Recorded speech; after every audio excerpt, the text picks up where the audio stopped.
क्वेटा में यूनिवर्सिटी का लेक्चरर दहशतगर्दों का मास्टरमाइंड निकला। सिक्योरिटी फोर्सेस ने बड़ा ऑपरेशन करके गिरफ्तार भी कर लिया। बलूचिस्तान के शहर क्वेटा में सिक्योरिटी फोर्सेस ने एक ऐसी कामयाबी हासिल की है जो पूरे मुल्क के लिए इत्मीनान और फख्र का बायस है। फोर्सेस ने एक ऐसे दहशतगर्द कमांडर को गिरफ्तार कर लिया है जो बज़ाहिर एक यूनिवर्सिटी में लेक्चरर की हैसियत से काम कर रहा था। यह गिरफ्तारी 12 अगस्त को इस वक्त अमल में आई जब एक खुदकश बमबार को पकड़ा गया। तफ्तीश के दौरान इस बमबार ने इंकिशाफ किया कि पसे पर्दा इसके पीछे एक शख्स मौजूद है और वो कोई आम शख्स नहीं बल्कि यूनिवर्सिटी का लेक्चरर है जो दहशतगर्दों के मंसूबों का असल मास्टरमाइंड था।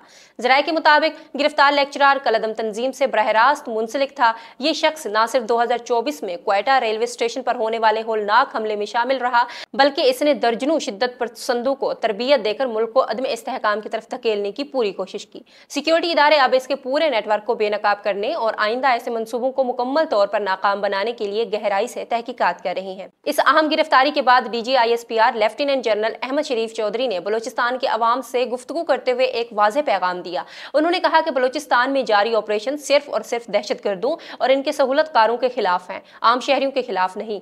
उन्होंने कहा कि मुल्क में इस वक्त अमन कायम करने के लिए जरूरी है कि अवाम भी फोर्सेस के साथ उठ खड़े हों, क्योंकि दहशतगर्दों के खिलाफ ये जंग सिर्फ फौज की नहीं बल्कि पूरे पाकिस्तान की है। नाजरीन, ये लम्हा हमें एक ऐसा अहम सबक देता है। हमें अपने इर्द गिर्द के माहौल पर नजर रखनी चाहिए। किसी भी मशकूक सरगर्मी को नजरअंदाज नहीं करना चाहिए बल्कि फौरन मुतलका इदारों को इतला देनी चाहिए, क्योंकि एक छोटी सी लापरवाही किसी बड़े सानिया का सबब बन सकती है। आइए हम सब मिलकर अपनी बहादुर सिक्योरिटी फोर्सेस, एजेंसीज और पाक फौज को सलाम पेश करें। ये वो लोग हैं जो दिन रात अपनी जानें खतरे में डालकर हमारी हिफाजत करते हैं। बलूचिस्तान के कठिन पहाड़ों से लेकर पाकिस्तान के बड़े शहरों तक ये नौजवान हमारी ढाल हैं। इनकी कुर्बानियां और मेहनत ही इस बात की जामिन है कि हमारा कल महफूज और रोशन है। ये सिर्फ एक गिरफ्तारी नहीं बल्कि एक पैगाम है कि पाकिस्तान के दुश्मन कहीं भी छुप जाएं, वो अपने अंजाम से नहीं बच सकते।